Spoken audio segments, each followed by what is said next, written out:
Leitura do livro do Gênesis.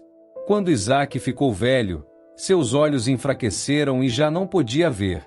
Chamou, então, o filho mais velho Esaú, e lhe disse: Meu filho. Este respondeu: Aqui estou. Disse-lhe o pai: Como vês, já estou velho e não sei qual será o dia da minha morte. Toma as tuas armas, as flechas e o arco, e sai para o campo.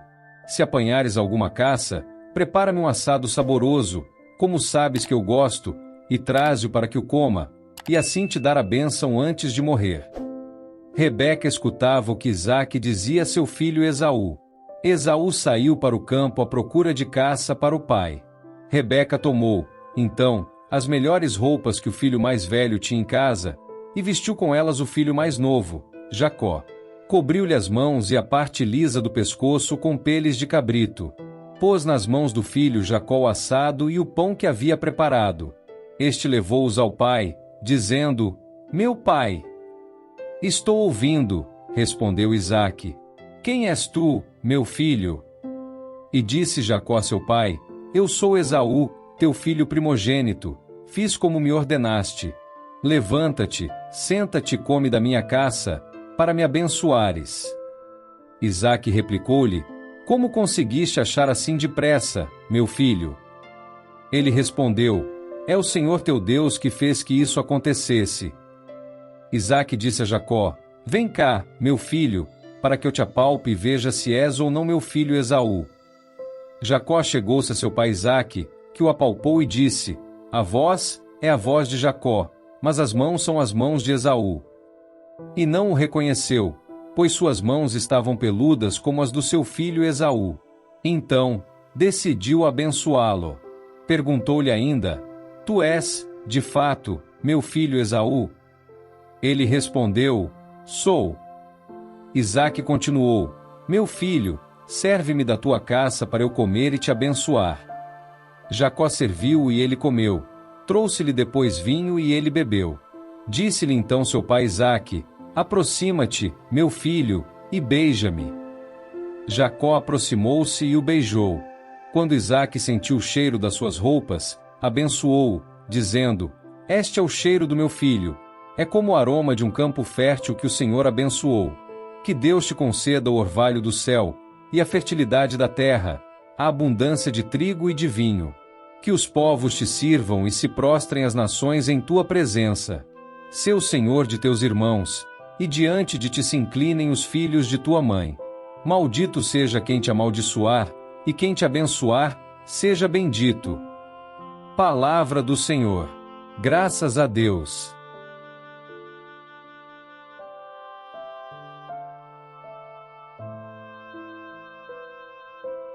Proclamação do Evangelho de Jesus Cristo segundo São Mateus. Glória a vós, Senhor. Naquele tempo, os discípulos de João aproximaram-se de Jesus e perguntaram: Por que razão nós e os fariseus praticamos jejuns, mas os teus discípulos não? Disse-lhes Jesus: Por acaso, os amigos do noivo podem estar de luto enquanto o noivo está com eles? Dias virão em que o noivo será tirado do meio deles. Então, sim, eles jejuarão. Ninguém coloca remendo de pano novo em roupa velha, porque o remendo repuxa a roupa e o rasgão fica maior ainda. Também não se coloca vinho novo em odres velhos, senão os odres se arrebentam, o vinho se derrama e os odres se perdem. Mas vinho novo se coloca em odres novos, e assim os dois se conservam. Palavra da salvação. Glória a vós, Senhor.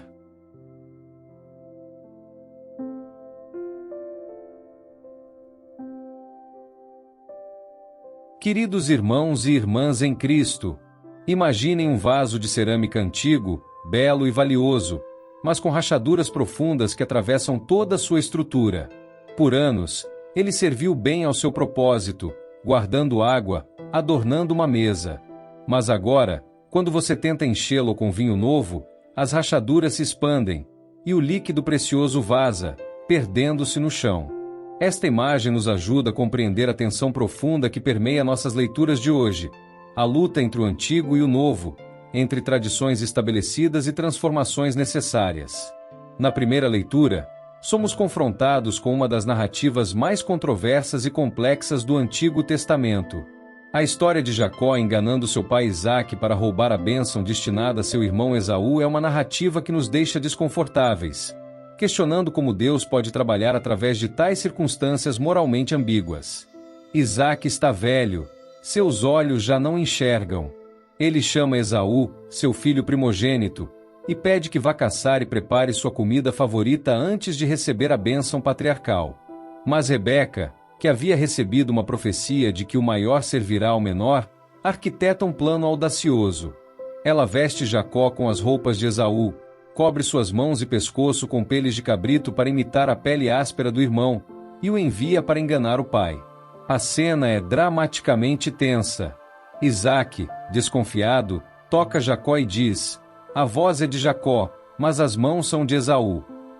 Mesmo assim, ele é enganado e confere a Jacó a bênção destinada ao primogênito: "Que Deus te dê do orvalho do céu e da gordura da terra, abundância de trigo e de vinho." À primeira vista, esta história parece celebrar o engano e a manipulação. Como podemos reconciliar isso com nossa fé em um Deus de verdade e justiça? A resposta está em compreender que Deus não aprova os métodos de Jacó, mas trabalha através das circunstâncias imperfeitas da vida humana para cumprir seus propósitos eternos.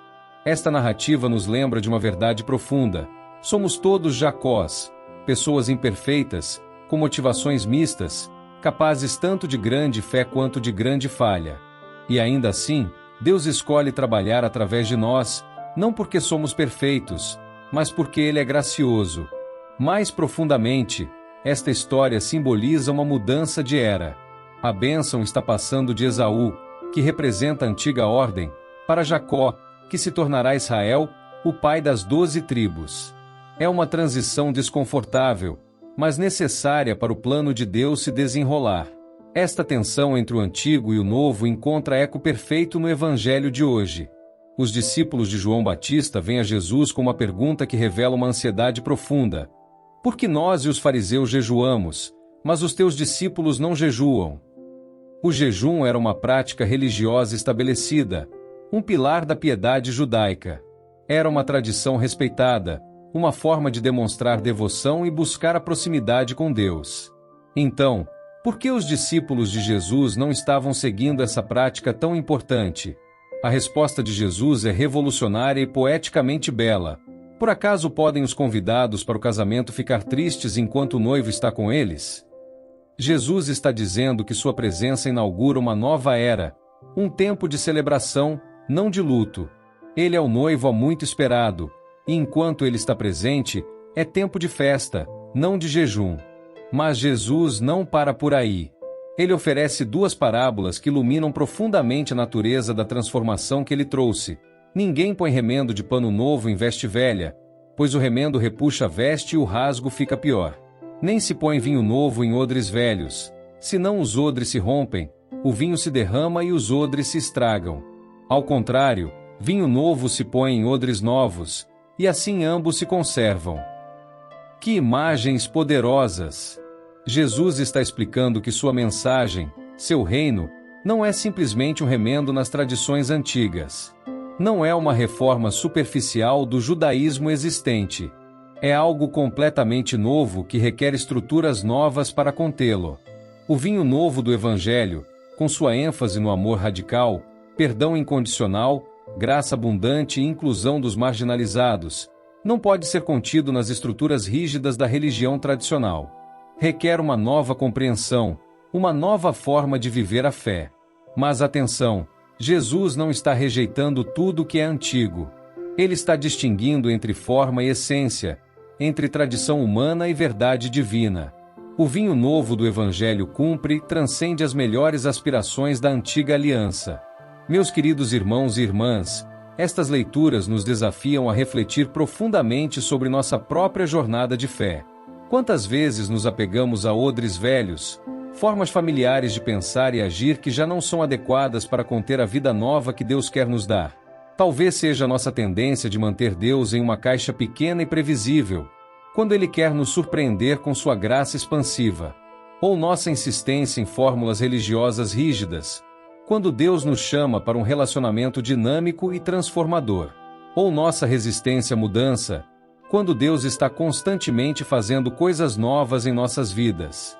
Como Jacó, todos nós carregamos imperfeições e contradições. Temos momentos de fé genuína misturados com episódios de dúvida e falha. Mas a boa nova é que Deus pode trabalhar através de nossas imperfeições para cumprir seus propósitos eternos. Como os discípulos que questionaram Jesus sobre o jejum, às vezes ficamos confusos quando Deus age de maneiras que desafiam nossas expectativas. Mas Jesus nos convida a reconhecer que sua presença transforma tudo. Onde Jesus está presente, há motivo para celebração, não lamentação. O chamado hoje é para abraçarmos o novo que Deus quer fazer em nossas vidas. Isto pode significar deixar para trás padrões de pensamento que nos limitam. Pode significar abraçar uma compreensão mais expansiva do amor de Deus. Pode significar estar abertos a mudanças em nossas práticas religiosas que permitam uma expressão mais autêntica de nossa fé. Mas lembrem-se, não se trata de jogar fora tudo que é antigo e tradicional. Trata-se de discernir o que é essencial e eterno do que é meramente cultural e temporal. Trata-se de permitir que o vinho novo do Evangelho encontre expressão adequada em nossas vidas. Imaginem como seria se cada um de nós se tornasse um odre novo, flexível, expansivo, capaz de conter a vida abundante que Jesus oferece. Como nossas comunidades seriam transformadas. Como nosso testemunho se tornaria mais poderoso.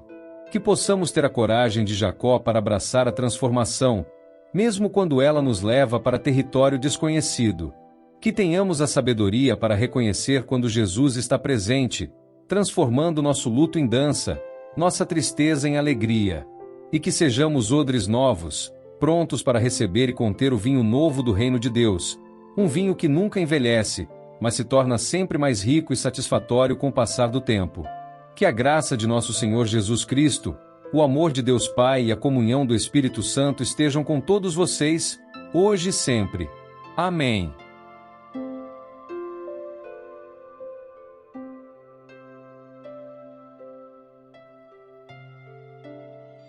São Miguel Arcanjo, defendei-nos no combate. Sede o nosso refúgio contra as maldades e ciladas do demônio. Ordene-lhe Deus, instantemente o pedimos, e vós, príncipe da milícia celeste, pela virtude divina, precipitai no inferno a Satanás e aos outros espíritos malignos que andam pelo mundo para perder as almas. Amém.